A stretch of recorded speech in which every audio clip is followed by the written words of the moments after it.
there is not there is nothing as West Philippine Sea.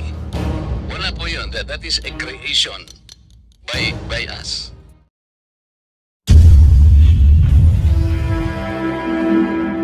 Magandang araw at magandang gabi po sa mga nakakapanood sa gabi at sa lahat po ng naabot ng video na ito. Welcome po dito sa AMB o Avoid Mix Videos. Ngayon po may balita po tayo mula sa Manila Bulletin. Isang video po ito na bibigyan po natin ng ating reaction at siyempre ng komento. At gayon din kayo na inaasahan kong magpo-comment dyan sa ating comment box. No? So, eto po ang video. Huwag na natin patagalin pa. No? Tingnan natin itong balitang ito. Tungkol ito sa West Philippine Sea.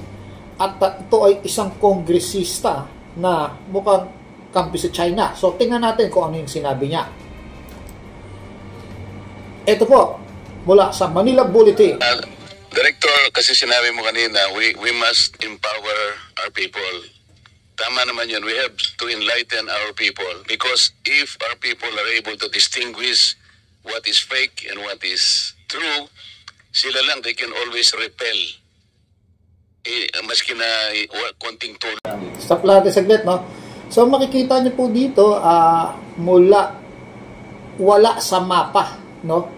Marcelota says there is no West Philippine Sea, no? Sangayon ho ba kayo dito sa sinasabi ng isang kongresista? Congressman ba to? O kongresista Marcelota, no? Tuloy natin. Lang eh.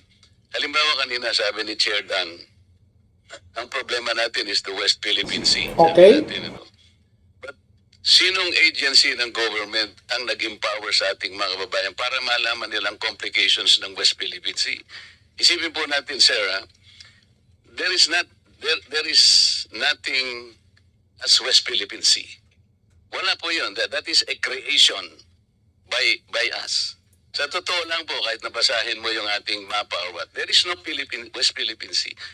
Ang West Philippine Sea, yun po yung area na kiniklaim natin, ito yung exclusive economic zone.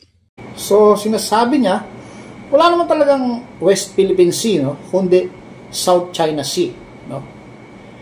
Creation lang daw ito ng mga Pilipino. So, ano kaya ang dahilan niya? Bakit niya nasabi yun?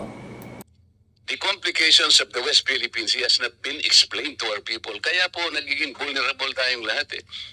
Ang sinasabi nila, inoccupy daw ng China ang ating territory.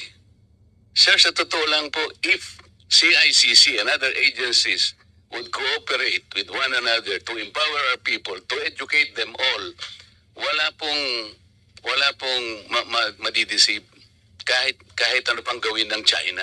Kasi alam po na, we are all claimants dito po sa panig ng South China Sea. Several of us, Philippines, China, Vietnam, hindi po natin alam ang Vietnam has the most features occupied in the South China Sea. They had 22, China is 14, tayo, 8, Malaysia, 14, Taiwan, 1. Pero po, kaya po nagsimula dito, yung mga tao natin, ang mga kababayan natin, kahit na pong i-feed mo sa kanya, akala niya yung totoo because we were unable to educate them.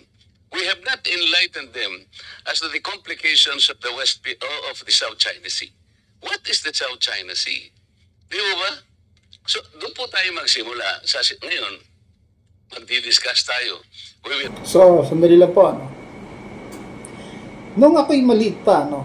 Pagka may bagyong dumadaan dyan, lagi nga akong sinasabi no, naalala ko, lumampas na itong bagyo, nasa South China Sea na. No? Although wala nga ho talagang sinasabing West Philippine Sea. Pero, meron tayong batas dyan eh, yung UNCLOS.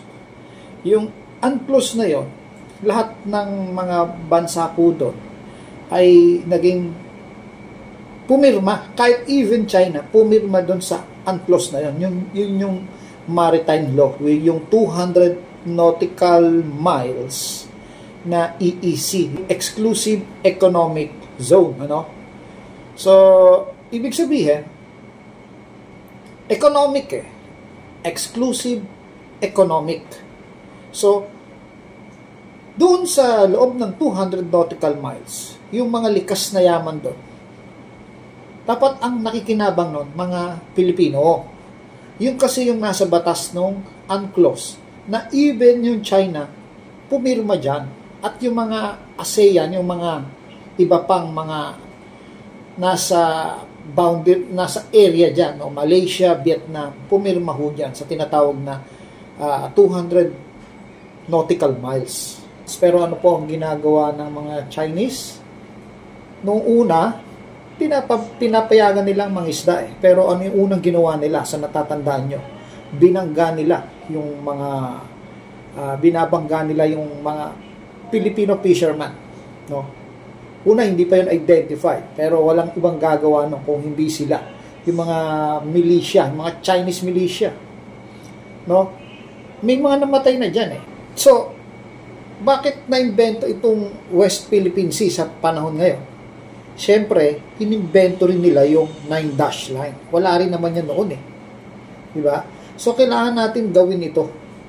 Kahit wala pa ito noon, kailangan natin gawin ito para protektahan. Hindi natin teritoryo to, batas to sa dagat. No? Yung batas sa dagat, dapat sumunod tayo. Lahat ho, ka-even China, iniisip, sinasabi ko, nakapirma dyan. So, sige, tuloy-uli natin itong video. Repel, kasi mahirapan din po eh. So nagiging biktima po lahat ang kababayan natin. Kahit na po dito sa ating kapulungan ngayon, hindi pa nila alam kung ano-ano po ba ino-occupy ng China. Hindi po territory ang issue in the South China Sea. Ang issue dito is our maritime rights. The maritime rights designated by our exclusive economic zone. These are not territories under public international law. So, yun po, no? Hindi daw natin teritoryo yun, no? It is about the exclusive economic zone na maritime law. Ama naman siya. Pero parang kumakampi pa siya sa China na imbis na suportahan niya itong West Philippine Sea, gusto niya parang i-abolish tong meron talagang West Philippine Sea. Tama ba yun? No? At siguro palakpak dito yung mga tenga ng mga Chinese, no? Na merong Pilipino na kongresista na pumapabor sa kanila. Pero isipin mo ito, Marcelota, no? Usapin ito sa maritime law. Tumutupad ba sila? No? Sumasadsad na nga sila rito eh, di ba? Yung mga mangingisda natin, nawalan na ng karapatan dyan sa EEC na yan. No? Maraming kabuhayan ang naapektuhan, mga mangingisda. Di ba? So, yung bang mga nawala sa kanilang kabuhayan, kaya mo bang sustentuhan yon? Ilang daang Pilipino na mangingisda na naapektuhan dyan, kaya mo ba, Marcelota? Para sabihin na wala ka nang wala ka na naitulong, tumulong ka pa sa kalaban. No? Sa Pilipinas, wala ka nang naitulong para dyan sa West Philippine Sea na yan, tumulong ka pa sa kalaban. No? Pinaburan mo pa sila. No? Ano sa tingin mo? Matalino ka. Kayo mga nanonood, pabor ba kayo dito kay Marcelota? No? In fact, napakalaki ng billboard niya sa dito sa South Expressway, no? At katabi niya pa sa billboard niya yung pastor na manloloko, no? Si Kibuloy, no? 'Di ba? Ang kakapal ng mukha, no? Kakampi ka lang sa isang pastor pa na nagpapanggap na Mesaya, no? Anak daw siya ng Diyos. No, dapat nga yun, pinapapako sa krus kasi anak daw siya ng Diyos. No, baka mapunta ka naman dito sa kabila, no, yung Barabas. So, dalawa na kayo mapako. So, ito ba may tuturing natin, mga traidor ng bayan, no, na kumakampi sa ibang bansa. Siguro, dapat mas maliwanagan ang isip mo. Dito pa lang sa maritime law na UNCLOS, yung EEC na yan, etong mga Chinese ay mga violator na. Napakarami nilang hinaharas Na, yung UNCLOS, tanga ba yung ibang bansa na kumampi sa atin para suportahan tayo, para masabing violator itong China? Tanga ba sila? Hindi naman siguro. Baka ikaw lang nag-iisip niyan. Yung 9 dash line dapat ang pinupuna mo, Marcelota.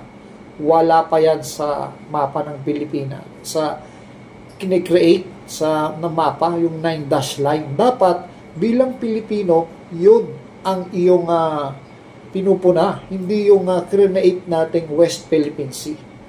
Sige, hanggang dito na lang po. Ito po ang Avoy Mix videos. So, kayo po mga kababayan, ano po ang tingin nyo dito kay Marcelota? Kayo na po ang humusga dyan po sa ating comment box.